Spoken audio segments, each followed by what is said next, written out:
আর 2 দিন পরে ঈদ হবে, কিছু কেনাকাটা লাগবে। এই জন্য বাজারে গিয়েছিলাম, ছেলের জন্য কিনেছি। কি কিনেছ? কয় ছেলের জন্য একটা পাঞ্জাবি কিনেছি, একটা টুপি কিনেছি। একটা মেয়ে আছে, মেয়ের জন্য একটা জামা কিনেছি, একটা ওড়না কিনেছি। আমার বিবির জন্য কেনার মতো কিচ্ছু নাই, একটা শাড়ি কিনেছি। ছেলের জন্য জুতা কিনছি 1 লক্ষ টাকা, মেয়ের জন্য কাপড় কিনছি 1 লক্ষ টাকা। বাজার দেখো, ঈদের বাজার, কত রকমের সেমাই, কত রকমের আইটেম। বিবির শাড়িখানার দাম হলো 2 লক্ষ টাকা। সব দিয়ে এত বাজার করলাম, আমার যে শেরওয়ানিটা গায়ে দিব নামাজ পড়ব, এটার দাম আছে 1 লক্ষ টাকা। এত কিছু পরিধান করে, এত কিছু কিনে লইয়া ও যুবক আমি বাড়ি আসলাম। হুজুর বন্ধু চোখের পানিগুলো ছেড়ে দিয়ে বলে, বন্ধু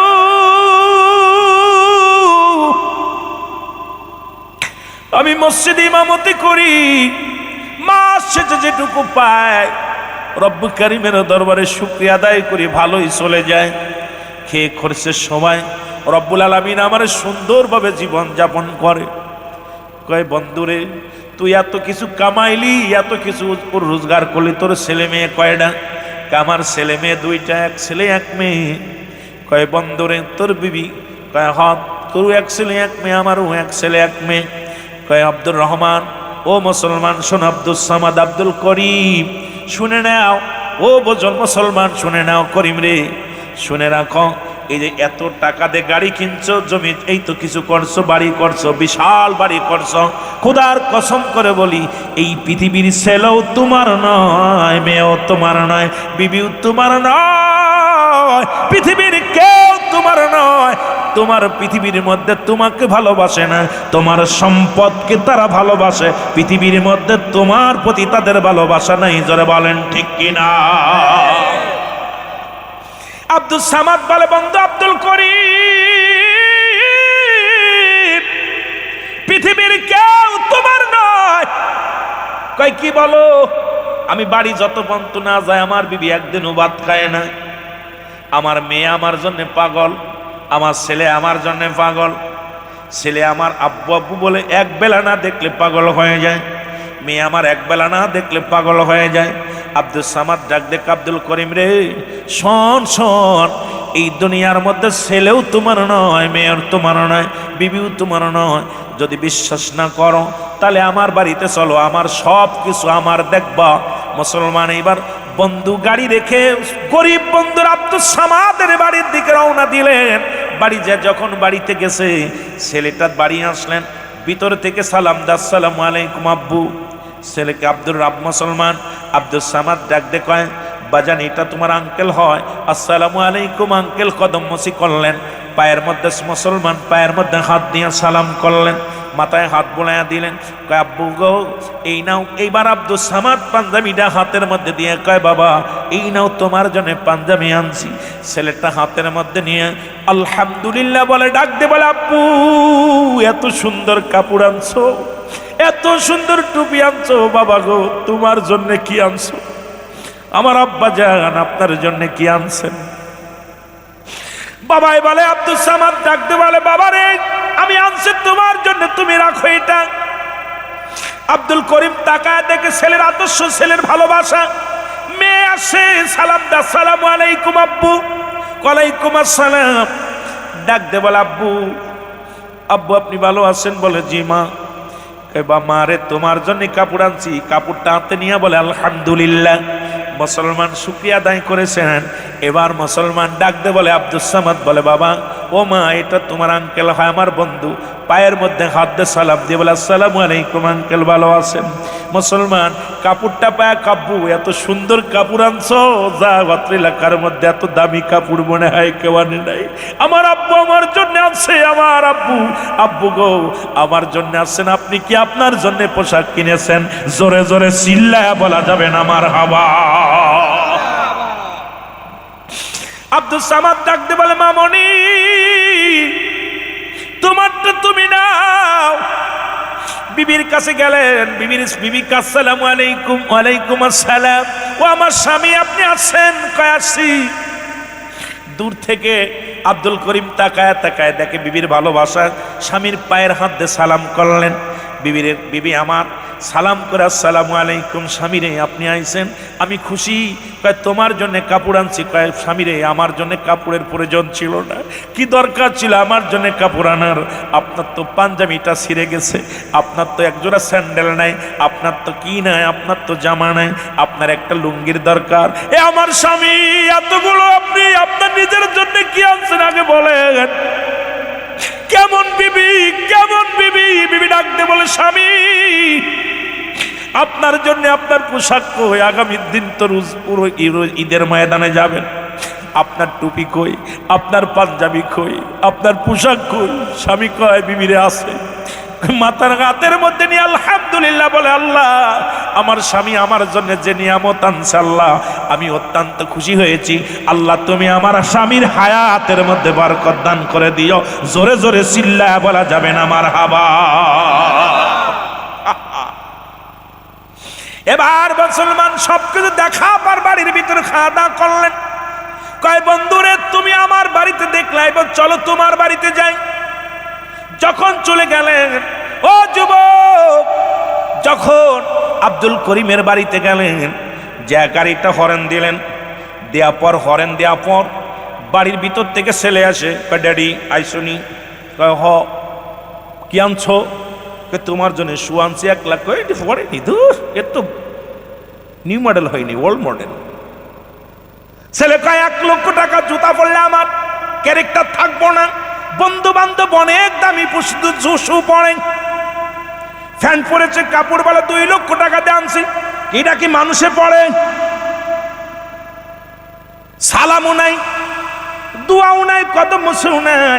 কিন্তু আলেম তার সন্তানকে শিক্ষা দিছে, দিন এলেম এমন আদর্শ শিক্ষা দিছে, মানুষের মতো মানুষ বানাইছে সন্তানদের। ড্যাডি তুমি কি আনছো? এ কি চলে? এই কাপড় তো আমার বন্ধুরা পড়ে, এটা বেশি দামি তো দরকার ছিল, তোমার তো তুমি পড়ো। বলে বাবা তো শাশু হয়, চাচু, এই গরিব মানুষটা চাচু। কথা বলছেন, গরিব মানুষ, হুজুর চাচু, কত অবজ্ঞ করলেন। এ আমার ভাইয়েরা, আমার বন্ধুরা, আমার আব্দুল সামাদ চোখের পানিগুলো ছেড়ে দিছে। আরে প্রায় 2-2.5 লক্ষ টাকার কাপড় সন্তানকে দিল, সন্তান একটা সালামও দিল না। সন্তান তাকে মুসলমান বাবার প্রতি কৃতজ্ঞতা স্বীকার করল না। আরে কেমন সন্তান? মেয়ে আসলো, ডাডি ডাডি, মারে তোমার জন্য কাপড় আনছি। আমার বাজানেরা গভীর মনোযোগ, তোমার জন্য পোশাক আনছি। বাবা শোনো, মা তোমার জন্য এইটা আনছি। কয় বাবা তুমি কি পাগল হয়ে গেছো? এই পোশাক কি মানুষে পড়ে? এটা তো আমার বন্ধু বান্ধবীরা অনেক আগেই পড়ে ফেলছে, সুতরাং এই কাপড় চলবে না। বাবা কয় বাবার এটার দাম কত জানো? কত? 2 লক্ষ। কয় 2 লক্ষ হোক আর 20 লক্ষ হোক চলবে না, এটা আমার বান্ধবীদের অনেকের পণ্যে আছে। বলে মা রে তোমার জন্য এটা আনছি, এটা আনছি। কয় বাবা একটাও চলবে না, তুমি এখন এই সেই এখন বুড়া বা ওই মানুষের মতো পড়ে রইলা, এগুলা আমার দ্বারাই সম্ভব না, নিবে না। বাবা তুমি যেখান থেকে আনছো ফেরত দিয়ে দাও। আমার বন্ধুরা, আমার গভীর মনোযোগ, বিবির কাছে গেলেন। বিবি ডাক দেখো, আইসনি? হ। কি আনছো? গত বছরও দিলা 1 লাখ টাকা শাড়ি, এবারও দিলে 1 লাখ টাকা শাড়ি, এটা নেব না। ওই যে এবার পারে যার জিরি জিরি জিরি আছে 2-5 লক্ষ টাকা ওই শাড়িটা আমার লাগবো, না হয় এবার ঈদে আমি যাব না। বন্ধু সবকিছু দেখা পর কয় দোস্ত হাট, পৃথিবীর মধ্যে দেখছো আমারও সন্তান, তোমারও সন্তান। আমার সন্তানগুলো আব্দুল করিম আল্লাহ রাসূলের আদর্শ নিয়ে মানুষ হয়েছে, আর তোমার সন্তান নাস্তিকদের আদর্শ নিছে, শয়তানের আদর্শ নিয়ে বড় হয়েছে। কই না রে বন্ধু, ও হয়তো এই পোশাকের জন্য একটু করছে, কিন্তু ওরা আমার অত্যন্ত ভালোবাসে, অত্যন্ত মায়া করে। আমার বিবি তো আমার ছাড়া খাই না। বলে পরীক্ষা তাহলে আর একটা হয়ে যাক। কয় কি পরীক্ষা? বলে পরীক্ষা হলো, তোমাকে একটা অনুরোধ করবো, তুমি মরার অভিনয় করবা, তোমার লাশটা নিয়ে আমি বাড়ি যাব, বলবো পৃথিবীর মধ্যে বিষাক্ত সাপে তারে দংশন করেছে। যদি ওরা তার মুখ দিয়ে বিষটা উঠায় নিতে পারে, মনে করব তোমাকে ভালোবাসে। আর যদি তোমার জন্য কেউ মরতে না চায়, তাহলে মনে করবা দুনিয়ার পাগল, ওরা দুনিয়ার পাগল। বাল হওয়া কেলাফ, এই দুনিয়াটা হলো পচা দুর্গন্ধ মরি। মানুষের চরিত্র হলো কুকুরের চরিত্র, কারণ কুকুর যেমন মরি পাইলে খুশি হয়, আর মুসলমান দুনিয়ার সম্পদ পাইলে খুশি হয়। সুতরাং আমি বলবো, তোমার সন্তানেরা তোমার জন্য পাগল নয়, দুনিয়ার সম্পদের জন্য পাগল। যে কথা সেই কাজ। আর এক বন্ধুরে বললেন, তুমি হবা হুজা, তুমি হবা হুজা। বন্ধুর লাশটা কাঁধে করে নিয়ে যাব বাড়ি, তুমি খালি বলবা এই লাশটা পৃথিবীর কোন হুজা নামাইতে পারবে না, বিষ নামাইতে পারবে না। একমাত্র এর পা থেকে গা থেকে বিষ নামাইতে পারবে পৃথিবীর মধ্যে। সে মারা যাবে আরো বেঁচে যাবে। যদি রাজি হয় তাহলে এবার নিয়ে গেলেন, মরার বান ধরলেন, গাল দিয়ে একটু স্যাপ বের করলেন। আব্দুর রহমান মুসলমান আব্দুল সামাদ আব্দুল করিমের লাশটা নিয়ে চলে গেলেন, ব্যানে করে উঠাইয়া ডাকতে বলে, বাবি সব সর্বনাশ। কি হয়েছে? কয় সর্বনাশ, ভাই সাপটা তো সাপে কামড়াইছে। ভাই সাপ তো শহরে থাকে, শহর থেকে আইছে এই রাস্তার মধ্যে আবর্জনার মধ্যে, এর মতো সাপ পোক বাস করে। এমন সাপ কামড় দিছে, এই সাপের বিষ তো তাড়াতাড়ি হুজা নিয়ে আইছে দেখবে। কোথায় আছো? হুজা আসছে। হুজা আসিয়া মুসলমান শোনে নাও, ও আমার যুবক বন্ধুরা, যেমন নিসলু ভাই একজন হুজা, ইমাম সাহেব একজন হুজা, আমি একজন হুজা, এরকম মুসলমান কবিরাজ যারে বলা হয়। আনা পরে ডাকতে বলে, আব্দুল সামাদ, হুজা সাহেব তাড়াতাড়ি বিষটা নামায় আনেন। আমার এই ছোট্টবেলার বন্ধু যদি মারা যায়, আমি কারে বন্ধু বলবো রে? এই ছোট্টবেলার বন্ধু যদি দুনিয়ার মধ্যে অসুস্থ হয়ে যায়, আমি কারে বন্ধু বলবো? কারণ এই বন্ধু আমার জন্য যা করেছে, একই সাথে লেখাপড়া করেছি, একই সাথে চলাফেরা করেছি, এখন যদি বন্ধুটা মারা যায় তাহলে আমি তো চির বন্ধুহারা হয়ে যাব। তাড়াতাড়ি ব্যবস্থা করো। পূজা এসে ডাকতে কয়, সর্বনাশ। ডাকতে বলে, সর্বনাশ, এ কেমন সাপে কামড় দিছে? পৃথিবীর কোন হুজায়ের বিষ নামাইতে পারবে না, কারণ এই বিষটা যে ব্যক্তি টেনে উঠাইবে মুখ দিয়া, সে মারা যাবে, আর মুসলমান উনি বেঁচে যাবে। সুতরাং এই কাজটা তাড়াতাড়ি করেন। ডাক দিছে বিবিরে, বিবিরে ও ভাবি সাহেব তাড়াতাড়ি আসেন। কয় কি? আপনি আপনারে কত ভালোবাসে, আপনার স্বামী এত টাকা দামি কাপড় আনলো, এত মূল্যবান শাড়ি টানলো, আপনার জন্য এত কিছু করে, আপনাকে এত ভালোবাসে। ও ভাবি, আপনার প্রশংসায় আমার বন্ধু পাগল, সব সময় আপনার গুণগান। আমার বিবি এমন, আমার বিবি এমন, আমার বিবি এমন। বিবির প্রশংসা করতে করতে আমার বন্ধু সদা সর্বদাই শুধু বিবির প্রশংসা করে। ভাবি সাহেব, আপনাকে অনুরোধ করি, আপনি আপনার স্বামীর বিষটা মুখ দিয়ে তুলে নেন, আপনার স্বামী বেঁচে যাক, আপনি মারা যান। ভাবি সাহেব কয়, ভাই আপনি পাগল হইছেন নি? আমি যদি মারা যাই, আমার স্বামী আর একটা বিয়ে করবে, আমার সন্তানাদিরে ভালোবাসবে না, তারাদেরকে দূর দূর করে তাড়িয়ে দিবে। সুতরাং আমি মরতে রাজি না। বুঝেন? কিন্তু এটা তাবলিগ জামাতের একটা ঘটনা, তাবলিগ জামাতের একটা বইয়ের মধ্যে আমি ঘটনাটা পড়ছি আজ থেকে প্রায় 20 বছর আগে। এ যুবক বন্ধুরা শোনে নাও, উনি বললেন যে আজকে সুদ ঘুষের কথা বলতে যে হঠাৎ করে সেই 20 বছরের পুরনো কথাগুলো মনে পড়ে গেল। কারণ স্মৃতি শক্তির মধ্যে রব্বে কারিম ঢুকা দিছে, এই জন্য কথাগুলো বলে শুনে নাও। এবার বন্ধু কি করলেন? ডাক দে কয়, বাবি রে, আপনাকে এত ভালোবাসে, আপনার জন্য ভাই ঘুমায় না, এত কিছু করে, অফিসে বইয়া বইয়া ঘুষ খায়, অফিসে বইয়া বইয়া ঘুষের কারবার করে টাকা কামায়। বন্ধু, তোমার বিবির এত ভালোবাসো, বিবির জন্য কত ঘুষ খাইলাম অফিসে বইয়া বইয়া, আজকে তোমার বিবি মরতে চায় না। কয়, ভাই বন্ধু রে, হুজুর বন্ধু শোনো, প্রয়োজন হলে মানুষের দ্বারে দ্বারে আমি বাড়ি বাড়ি কাজ করে খাবো আমার সন্তানদের, তবু আমি মরতে রাজি না। আহা, ডাক দিছে মেয়েটাকে, মেয়ে, মা গো, তুমি খুড়া মানুষ, তোমার বিয়ে দিতে পারবে না, তোমার তো একটা প্রতিবন্ধী মানুষ, তোমার বাবা তোমার জন্য কত টাকা দিয়ে কত মালামাল নিয়ে আইছে, মা বেঁচে থেকে তোমার হবে কি? তোমার তো বিয়ে শাদী হবে না, তুমি পঙ্গু মানুষ, তুমি তোমার বাবার বিষটা মুখ দিয়ে তুলে নাও, তোমার বাবা বেঁচে যাক, তুমি মারা যাও। মেয়ে বলে, চাচা আপনি কি পাগল হইছেন? প্রয়োজন হলে আমি বাড়ি বাড়ি ভিক্ষা করে খাবো, প্রয়োজন হলে মানুষের বাড়ি বাড়ি ভিক্ষা আছে খাবো, তবু মরতে রাজি নয়, কারণ আমার দ্বারাই সম্ভাবনা মরা। এখন কেবল আমার ভবিষ্যৎ আছে, কেবল আমার শুরু হয়েছে, সুতরাং আমি মরতে রাজি নয়। বন্ধু ডাক দে কয়, আব্দুল সামাদ ডাক দে, আব্দুল করিম রে, ও করিম, কার জন্য বাড়ি বানাইলি, কার জন্য গাড়ি বানাইলি, কার জন্য ধন সম্পদের পাহাড় গড়লি, কার জন্য দুনিয়ার বালাখানা বানাইলি? বন্ধুরে, আগেই বলছিলাম সব ছেড়ে দিয়ে মাওলার এসে, আজকে নিজেও আমল করলি না, তোর ফ্যামিলির কাউকে আল্লাহ চিনাইলি না। ও বন্ধু,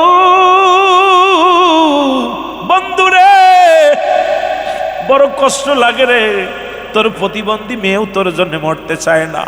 এখন আমি কি করব? ডাক দিছে ছেলেকে, ডাক দিছে, বাবা, বাবা আসো। কয়, চাচা কি কন? বাবারে, তোমার আব্বা তোমার জন্য এত দামি জুতা আনছে, এত দামি কাপড় আনছে, দামি স্যুট আনছে। বাবা, তুমি তোমার বাবার বিষটা তুলে নাও, তোমার বাপটা মারা যাক, তোমার বাপটা বেঁচে যাক, তুমি মারা যাও। ছেলে বলে, চাচা আপনি পাগল হয়েছেন নি? সবে মাত্র আমি এসএসসি পরীক্ষা দিছি, আমার ভবিষ্যৎ কেবল শুরু হয়েছে, সুতরাং আমি মরে যাব। কেমনে ভাবলেন? বাবা মরে যায় যাকে, প্রয়োজন হলে আমি কাজ করে খাবো, মানুষের বাড়ি বাড়ি কাজ করে খাবো, না হয় গার্মেন্টসে যাব, তবু মরতে রাজি নয়। আমি যদি মারা যাই, কেবল আমার ভবিষ্যৎ শুরু, আমি মরতে রাজি নয়। জোরে জোরে চিল্লায় বলা যাবে না মারহাবা। তুমি কার লাগিয়া কান্দর মানুষ, কার লাগিয়া ভাব, তুমি কার লাগিয়া কান্দর মানুষ, কার লাগিয়া। যে জন তোমার আপন হবে, যে জন তোমার আপন হবে, তার কথা কি ভাবো, তুমি কার লাগিয়া আসো গো মানুষ, কার লাগিয়া ভাবো। ছেলে মেয়ে আত্মীয় স্বজন কেউ যে তোমার নয়, মরণ কালে দেখবে সবাই পর হইয়া যায়, মরণ কালে দেখবে সবাই পর হইয়া যায়। ওরে আপন হবে আমল নামা, তোমার আপন হবে আমল নামা, এইটা লয়া ভাবো, তুমি কার লাগিয়া ভাবর বন্ধু, কার লাগিয়া ভাবো, বলো কার লাগিয়া ভাবর বন্ধু, কার লাগিয়া ভাবো। ছেলে কাঁদবে, মেয়ে কাঁদবে, কাঁদবে 2-3 দিন, পর হইয়া খই পর করিয়া দিবে তোমার 10-12 দিন পর, তারা 10-12 দিন পর। আমল নামা সাইরা বন্ধু না যায় কবরে, তুমি আমল নামা লইয়া বন্ধু যাইও না কবরে। তুমি কার লাগিয়া ভাবরে বন্ধু, কার লাগিয়া ভাবো, বলো কার লাগিয়া ভাবরে বন্ধু, কার লাগিয়া ভাবো। ওরে যে জন তোমার আপন হবে, যে জন তোমার আপন হবে, তার কথা কি ভাবো, তুমি যে জন তোমার আপন হবে, যে জন তোমার, তার কথা কি ভাবো, তুমি কার লাগিয়া বাবর বন্ধু, কার লাগিয়া ভাবো, বলো কার লাগিয়া আসো গো বন্ধু, কার লাগিয়া আসো। নিত্য নতুন জামানাতে, নিত্য নতুন জামানাতে পাপের কারখানা, সুদ ঘুষে ভরিয়া গেছে সোনার বাংলা, সুদ ঘুষে ভরিয়া গেছে সোনার বাংলা। এই কবর দেশের যাত্রী তুমি একবার চিন্তা করো, আর কবর দেশের যাত্রী তুমি একবার চিন্তা করো, তুমি কার লাগিয়া বাবর বন্ধু, কার লাগিয়া বাবা, বলো কার লাগিয়া আসর বন্ধু, কার লাগিয়া আসো। আর যে জন তোমার আপন হবে, যে জন তোমার আপন হবে, তার কথা কি ভাবো, আয় হায় যে জন তোমার আপন হবে, আর যে জন তোমার আপন হবে, তার কথা কি ভাবো, তুমি কার লাগিয়া আসরে বন্ধু, কার লাগিয়া আস? জোরে জোরে চিল্লা বলা যাবে না মারহাবা। মহব্বতের সঙ্গে দুরূদ শরীফ পড়েন আল্লাহুম্মা, একটু জোরে।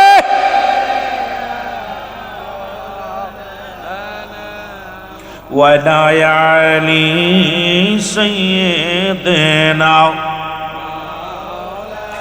এ দুনিয়ার মুসলমান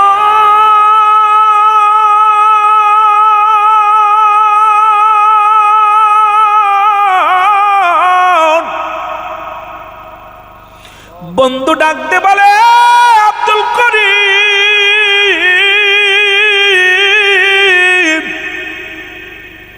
তোমার জন্য বিবি মরতে রাজি নয়, তোমার জন্য তোমার ছেলে মরতে রাজি নয়, তোমার জন্য তোমার প্রতিবন্ধী মেয়ে মরতে রাজি নয়।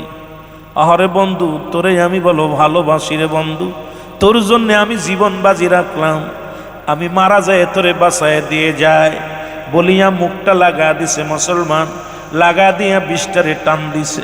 ওর মুসলমান সঙ্গে সঙ্গে আব্দুল করিম লাফ দিয়ে উঠে বলে, আব্দুল সামাদ রে, আমার চক্ষু খুইলা গেছে রে, এই পৃথিবীর কেউ আমার না। এই পৃথিবী আমি কার জন্য অফিসে বয়া ঘুষ খাইলাম, আমি এতদিন বয়া কার জন্য সুদ খাইলাম। এরে আব্দুল সামাদ রে,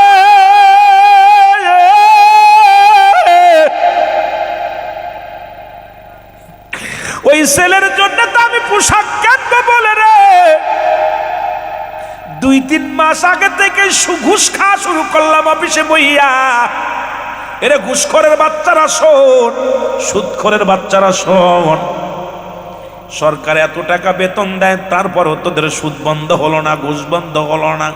10 টাকা 20 টাকা চাঁদা উঠায় খাস, হারাম খাস, বাপ মারে হারাম খাস, নিজের ফ্যামিলিরে হারাম খাস, মনে করছি এটা বুঝি হালাল না রে বাজার, না হালাল।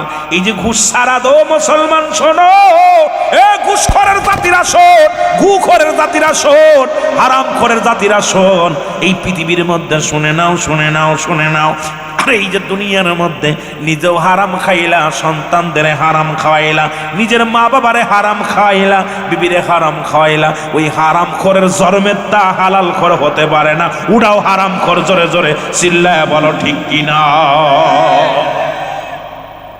ও যুবক, দিলের কান্না লাগা শোন,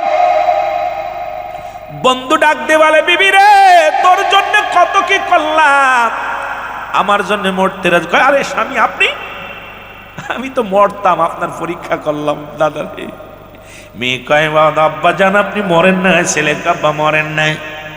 কয়, ওর বন্ধু শোন, আজ থেকে আর ঘুষ নাই, আজ থেকে আর সুদ নাই, আজ থেকে এই বাড়ি ঘর সব আমি মানুষকে দান করে দিব, আজ থেকে আমি আল্লাহর পাগল হয়ে যাব রে।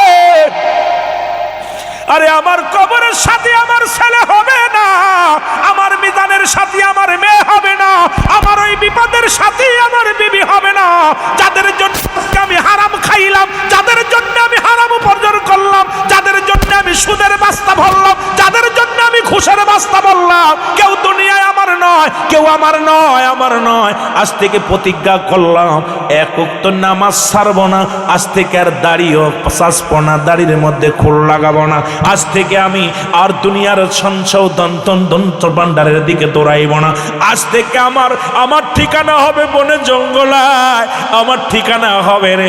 আর হাবিব নামটা তার, প্রতিনিয়ত সুদ খায়, মানুষের দ্বারে দ্বারে মানুষের কাছে যায়, দেখা যায় এত মুনাফা অর্জন করে, এত টাকা অর্জন করে, সুদের জন্য মানুষকে নির্যাতন করে, নিপীড়িত করে। একদিন হঠাৎ করে সুদের টাকা আনতে যায়, দেখে রে ও যুবক বাবারা, বাড়ির ভিতরে বাড়িওয়ালা পালাইছে ভয়। বিবি ডাক দেখায়, ভাই রে হাবিব ভাই, আপনার কাছে ক্ষমা চাই, আজ 3টা দিন আমার বাচ্চারা অনাহারে আছে, কারণ আজ স্বামীর কোনো কাজ নাই, স্বামী কাজ পায় না, সন্তানের অনাহারে কান্দে। ভাই আমাকে ক্ষমা করেন, এ মাসের টাকাটা দিতে পারবো না, আমার আপনার কাছে মাপ চাই। আপনার ভাই বাড়ি থেকে পালায়া গেছে, কারণ এই আপনার টাকা দিতে পারবে না বিলে ভয়ে পালায়া গেছে। উনি জোরাজুরি করে ঘরের ভিতরে প্রবেশ করলেন, যা দেখে পাতিলের ভিতরে কিছু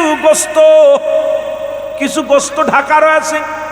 পাতিল উঁচু করে দেখে গোস্ত, ধমক দিয়ে বলে, তুমি আমার টাকা দিতে পারো না, গোস্ত রাখছো? বলে, ভাই প্রতিবেশী আকিকা করেছে, ওই আকিকার কিছু গোস্ত আমাকে দিছে, কিন্তু তেল নাই, লবণ নাই, ঝাল নাই, একটু রান্না করব সেই মশলাটা আমার ঘরের মধ্যে নাই। গোস্তটা সকালবেলা দিছি, এখন পর্যন্ত রয়ে গেছে, রান্না করব কি দিয়া? রান্না করার মতো ব্যবস্থা নাই, একটু মরিচ পেঁয়াজ কিচ্ছু নাই যে আমার সন্তানদেরকে আমি রান্না করে দিব, এমনকি একটু লবণও নাই যে আমি সেদ্ধ করে গোস্তটা আমি আমার সন্তানদের দিব। সন্তানগুলো আদরণে কান্দে, মা খোদা লাগছে গো, মা খোদা লাগছে মা। সন্তানগুলো চোখের পানি ফেলে কান্দে, কয় তুমি অভিনয় করো না, দাও গোস্তটা। জোর করে হাত থেকে ছিনিয়ে নিয়ে গেল, ছিনিয়ে নিয়ে বিবিকে ডাকতে বলে, বিবি কোথায় রে আমার বিবি? বিবি ঘর থেকে বাইরে আসলো, কয় বিবি রে, এই গোস্তটুক সুন্দর করে তুমি বনবা, সুন্দর করে রান্না করবা, আমি ঘুরে এসে খাবো। বিবি সুন্দর করে গোস্তারে রান্না করলেন। ছাগলের গোস্ত খুব মজাদায়ক হবে। এবার গোস্তটারে রান্না করে পাতিলের ভিতরে, মুসলমান শোনো, একটা পাতিলের ভিতরে রেখে দিলেন। স্বামী আসলেন, দুজন মজা মেরে খাবে। খাবার জন্য যখন দুজন বসেছে, যখন মুসলমান ভাত নিয়ে ভাতের উপরে যখন তরকারি নিবে, গোস্তের তরকারি যখন উঁচু করছে, খোদার কসম এক টুকরা গোস্ত পাতিলের ভিতরে নাই, পাতিলের ভিতরে সমস্ত গোস্ত রক্ত হয়ে গেছে। জোরে বলো আল্লাহু আকবার। পুরো গোস্তটাই রক্ত হয়ে গেছে। হাবিব উপর দিকে তাকা বলে, রব্বে কারীম, সাধারণ এই গোস্ত আমি জোর করে ছিনাই আনলাম, একটা মানুষের বরাতের জিনিস, এটা আমি জোর করে ছিনে নিয়ে এটা রান্না করলাম। সেই রান্না গোস্ত যদি তুমি রক্ত করে দিতে পারো, আল্লাহ, আমি কত মানুষের কাছে জোর করে টাকা নিয়ে আসি, সুদের টাকা, সুদের কারবার করি, তুমি আমারে করবা কি আল্লাহ? ও আমার আল্লাহ, আমার উপায় হবে কি সেদিন? আজকে গোস্ত যদি তুমি রক্ত বানাইতে পারো, আমি হাবিবরে তুমি কবরে কি করবা রে আল্লাহ? আমি হাবিবরে কিয়ামতের ময়দানে কি করবা? আমি হাবিবরে তুমি জাহান্নামের ময়দানে কি করবা আল্লাহ? রব্বুল আলামিন, আমি আর জীবনে কোনোদিন সুদের কারবার করব না, আমি আর জীবনে কোনোদিন সুদের কারবার করব না। আল্লাহ আমারে তুমি মাফ করে দাও। সঙ্গে সঙ্গে তওবা করেন, আস্তাগফিরুল্লাহ রাব্বি মিন কুল্লি যামবি ওয়া আতুবু ইলাইহি, লা হাওলা ওয়ালা কুওয়াতা ইল্লা বিল্লাহিল আলিয়্যিল আযীম। আশহাদু আন লা ইলাহা ইল্লাল্লাহু ওয়াহদাহু লা শারীকা লাহু, আশহাদু আন্না মুহাম্মাদান আবদুহু ওয়া রাসূলুহু। জোরে জোরে চিল্লায়া বলা যাবে না মারহাবা? এমন ভাবে তওবা করলেন আল্লাহর দরবারে, রব্বি কারীম তওবা কবুল করে ফেললেন। পিছনের সব গুনাহ থেকে তওবা করলেন, আল্লাহ আমি আর পিছনে যত গুনাহ করেছি সামনে একটা গুনাহও করব না, আমাকে তুমি মাফ করে দাও। রব্বুল আলামিন, আমি আর ভুল পথে পা বাড়াইব না, আমি আর সুদের কারবার করব না, আজ থেকে ইবাদত ছাড়ব না, আজ থেকে নামাজ ছাড়ব না, আজ থেকে অসৎ পথে চলব না, আজ থেকে অন্যায়ের দিকে আর পা বাড়াবো না। রব্বুল আলামিন এমন ভাবে খুশি হয়ে গেলেন, এমন ভাবে ইবাদত বন্দেগী করার পরে এই পৃথিবীর মধ্যে সুদখোর হাবিবকে আল্লাহ রব্বুল আলামিন এই পৃথিবীর মধ্যে আল্লাহর ওলি বানায়া দিয়েছে। আরো জোরে! শুধু মানুষ নয়, আল্লাহর ওলি বানায়া দিছে।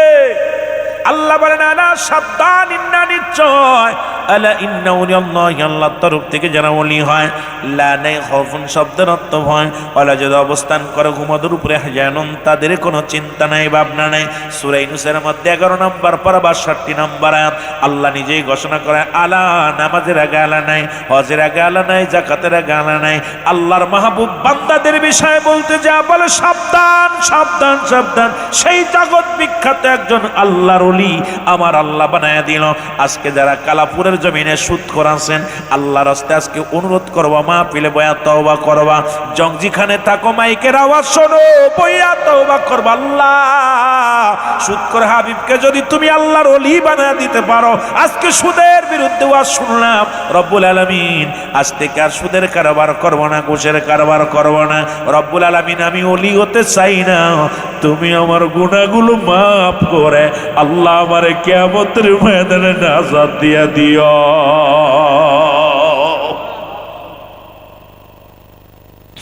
আমার ভাইরা, আমার বন্ধুরা, আমার সুতরাং জীবন জীবন নয়, এমন একটা জীবন আসবে যে দেশে গেলে মানুষের বিচার হয়, যে দেশে গেলে মানুষের হিসাব হয়, যে দেশে গেলে মানুষ আর কোনোদিন ফিরে আসে না। সেই দেশটার নাম হলো মুসলমান, কবরের জগৎ। সেই কবর যখন আপনাকে আমাকে ছাড়বে না, যে কোনো মুহূর্তে আমি আপনি চলে যেতে পারি দুনিয়ার মাসরি, দুনিয়ার জিন্দেগি ছেড়ে এমন একটা জায়গা গেলে যে দেশে গেলে আর আসা সম্ভব নয়। সেই দেশের যাত্রী আমরা, জোরে বলেন ঠিক কিনা? ওরে আজি না হয় কাল তুমি যাইবা কবরে, যাওয়ার বেলায় দেখবে চেয়ে গো তোমার সবই রইল।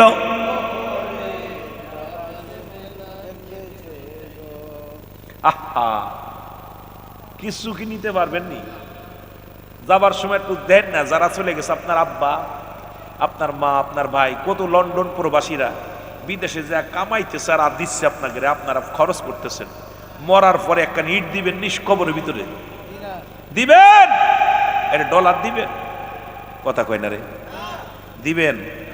কত সুন্দর সুন্দর বাড়ি বানাইছে, আর সেই বাড়ির নাম এক একটা কি তা করো, কথার কইতার নেই। ওরা ভালো জানে যারা বাড়ি বানাইছে।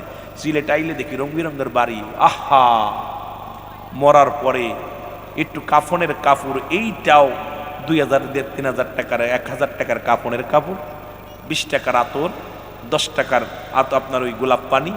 এরপরে আপনার কি হইল, হয় সব মিলে হয়তো 1002 টাকা নিয়ে যাবেন কবরে, 1-2000 টাকা। আমার বাবারা, আর গরিব মানুষ মিলে হয়তো 1000 খানেক টাকা। যে ইমাম সাহেব বলতে পারে কাপড়ের কেমন অবস্থা, যেহেতু মাঝে মাঝে কাফনের পরানো লাগে, পরাইটাই না পরান, তো আপনারা ইমাম সাহেবের কাছে আসে বিফাদে পইরিয়া বান মাছের মতো মরা পশুজা হয়। ইমামের কাছে যায় যখন মরিয়ে যায় তখন আসে, তার আগে হয় না। জোরে বলেন ঠিক কিনা? ইমাম রেখা, হুজুর একটু কাফনাই দেন। ওর বংশে কেউ কাফনাতে পারে না। ইমাম রেখা, হুজুর একটু গোসল করাই দেন। ওর বংশে কেউ গোসলই করায় না। জোরে বলেন ঠিক কিনা? কথা বলেন না কেন? ইমাম ওই সময় কাজে লাগে। এই পাশে কথা বলে কে রে? আওয়াজ হবে না, কোন আওয়াজ হবে না। এ পাশে কারা? দুইটা কেন মারলে ঠিক হইব? একটু মহব্বতের সঙ্গে দুরূদ শরীফ পড়েন। আল্লাহুম্মা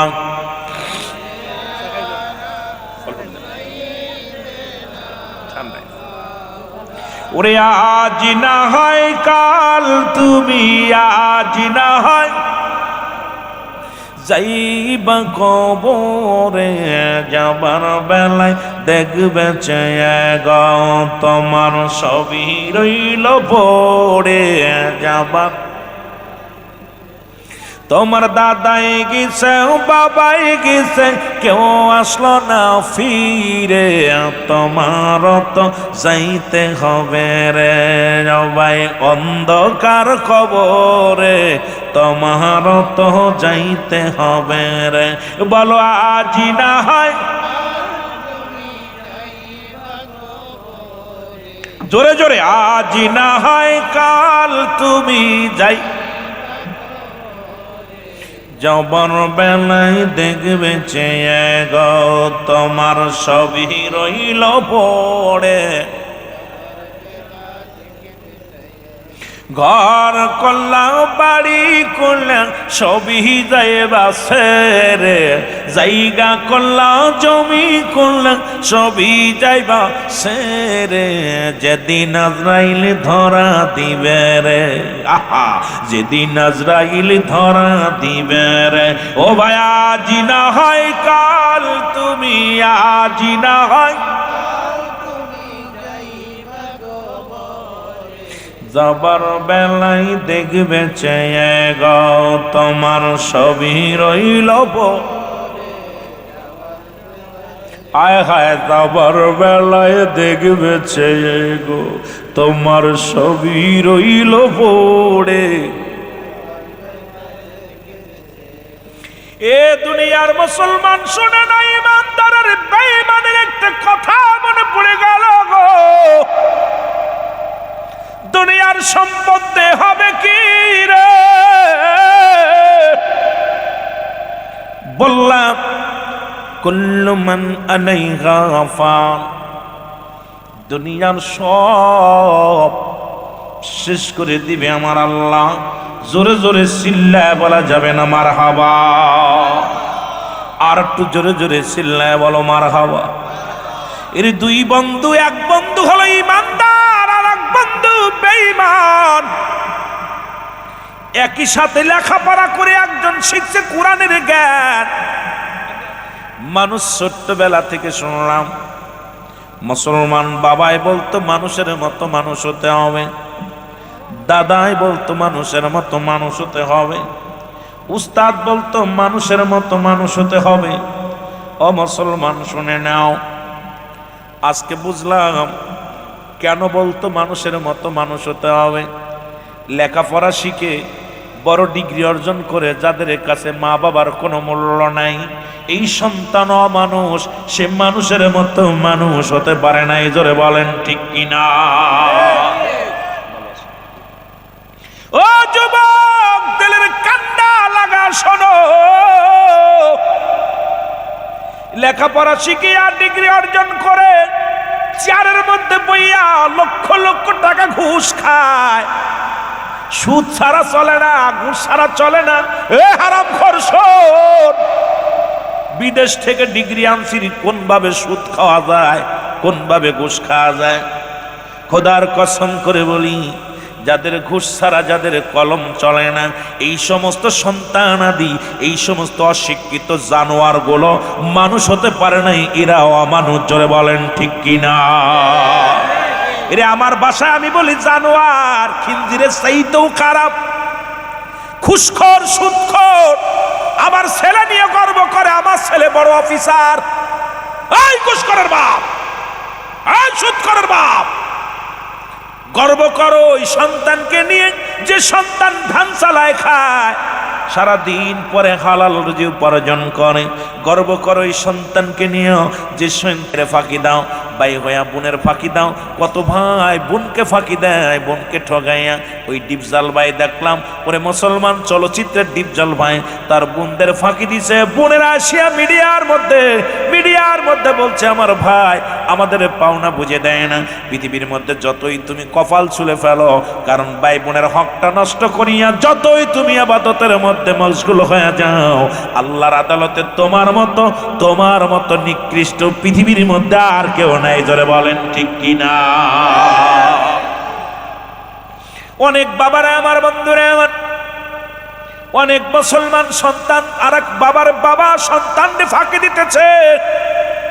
দেখা যায় পৃথিবীর মধ্যে, আমার যুবক বন্ধুরা আমার শুনে নাও, অনেক বাবারা আছেন, দেখা যায় ছেলেকে 1 শতক বেশি দিচ্ছেন আর এক ছেলেকে কম দেন। খোদার কসমে এই ভুলটা করবেন না। ছেলে যদিও আপনার, মেয়ে যদি আপনার ইনসাফ আপনি মিটায় দিবেন। ইনসাফ যখন বাগাবাগি হবে তখন তারে বুঝাইতে পারেন, বাবারে ও অসহায় মানুষ, ও তো কর্মজীবী নয়। বাবা তোদের কাছে অনুরোধ করি, তোরা যদি একটু পারিস, তোরা 3 ভাই, তোদের 7 সাল ভালো চলে, তোর ছোট ভাই বা তোর বড় ভাইকে একটু দেখে রাখ বাবা। যখন যদি সন্তানেরা নিজ হাতে যদি মুসলমান মেনে নেয়, যদি মুসলমান শুনে না বাবার আদেশ, মুসলমান শুনে নাও, তাহলে আপনি করতে পারেন। কিন্তু আমার দেশে প্রায় শতকরা 20 জন বাবা মা এখন বর্তমান বাংলাদেশে একতরফা শুরু করেছে। এক ছেলেকে দেয় আর এক ছেলেকে ঠগায়, মেয়েদের ঠগায়, সন্তানের ঠগায়। ও মুসলমান শুনে নাও, খোদার কসম করে বলি, আল্লাহর আদালতে কেমনে জবাব দিব? তখন একটা চোখ টানা থাকবে, একটা চোখ কানা থাকবে, একটা অঙ্গহীন থাকবে। তখন মুসলমান শুনে নাও, অঙ্গহীন অবস্থায় কিয়ামতের ময়দানে উঠবে। তখন জিবরিল আমিন ফেরেশতারা জিগা, মুসলমান শোনো, জিগাইবে রব্বুল আলামিন এদের কি পাপ ছিল দুনিয়ার মধ্যে? তখন বলবে রব্বুল আলামিন, এই মানুষটা এক রোয়া ছিল দুনিয়ার মধ্যে, মুসলমান কি করছে দুনিয়ার মধ্যে? তার সন্তানদের ফাঁকি দিছে, তার মেয়েদের ফাঁকি দিছে, ছেলেদের ফাঁকি দিছে, এবং অঙ্গহীনা বানাইলাম। কারণ একটা সাইড সে নিচে, আর এক সাইড নেয় নাই, পরিপূর্ণভাবে সন্তানের হক আদায় করতে পারে নাই। এই জন্য আমি রব্বুল আলামিন তাদের অঙ্গহীন অবস্থায় দুনিয়ার মধ্যে পাঠাইব। দুনিয়ার মধ্যে এই জাহান তো কিয়ামতের ময়দানে তাদেরকে উত্তোলন করলাম। জোরে জোরে চিল্লায় বলো আল্লাহু আকবার। আমার ভাইরা, আমার বন্ধুরা, এই পৃথিবীর মধ্যে সুদ হারাম না হালাল? আরো জোরে। ঘুষ হারাম না হালাল? দুইটাই হারাম। সুরের গোশত খাওয়া হারাম না হালাল? আরো জোরে গণ। এটা খাওয়া যাবে? সুদ খাওয়া যাবে? তা সুদ যারা খায় তারা কেন খিঞ্জিরের গোশ খায় না? আমি কই তারা কেশর গোস্ত খাবে, শুয়োরের গোস্ত খাবে পৃথিবীর মধ্যে? কারণ তাদের জন্য বৈধতা হলো খিঞ্জিরের গোস্ত। কারণ সুদ হারাম, ঘুষ হারাম, খাবি অর্জন করবি হারাম, আর খাইবি হালাল চলবে না। কারণ তোদের জন্য বরাদ্দ করা হবে, জোর করে তাদের খাওয়ানো হবে শুয়োরের গোস্ত। জোরে বলেন ঠিক কিনা? শুধু হারাম, ঘুষু হারাম। সত্যি তো? আপনারা কিন্তু কইেন, সত্যি কথা কইেন। সুদ কি? ঘুষ, শুয়োরের গোস্ত, মদ হারাম।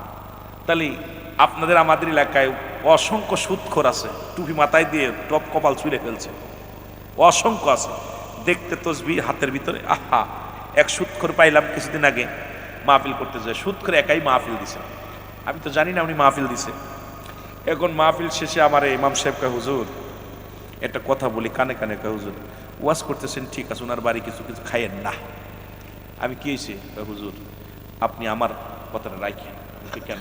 আমি মসজিদ ইমামতি করি 16 বছর।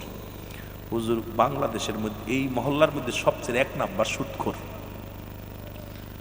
আমি তুই আগে কবি না, ওয়াজ শেষ করছি, এখন মোনাজাত দেবে, এখন তুই আমার কইতেছস? কালেকশন সব হয়ে গেছে। এইবার করছি, হুজুর ওয়াজ শেষ করছি, সুদ করাইয়া আমার সালাম করতে স্যার দোয়া আছে। ইমাম সাহেব আমার পাস ছাড়ে না, কয় হুজুরুল আমিন ভাই আপনি একদিন ওর বাড়ি খাইলে আপনার ইমান নষ্ট হয়ে যাবে, খবরদার। খাবার দেখি ওরে বাবা আইটেম করছে অনেকগুলো, সামনে খুব তৈরি করছে। তা আমি কই ভাই যান কি খবর, এগুলো এত তৈরি করছেন? কয় বিয়ে কম করছি। আমি কই মাছ কয় পদের? কয় 13 পদের। গোস্ত কয় 6 পদের। আমি কি কাম সারছে? হরিণের গোস্ত আনছে। কথা বুঝছেন? সুদ করতো কোটিপতি, আর সুদ খায়া আর মানুষ বিদেশে পাঠায়, ওইটাও ব্যবসা করে। মানুষ ধোঁকাবাজ, আদম ব্যবসা করে। কি ব্যবসা?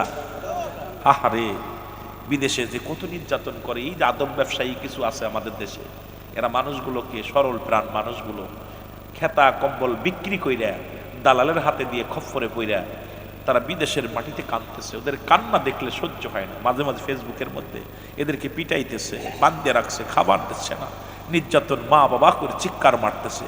দেখার মানুষ নাই, বলার মানুষ নাই। এই আদম ব্যবসায়ী একবার গোপনে যায় ওর মা বাবার কাছে খবর নিবা, দেখবা মায়ের কান্না, বাবার কান্না, বোনের কান্না।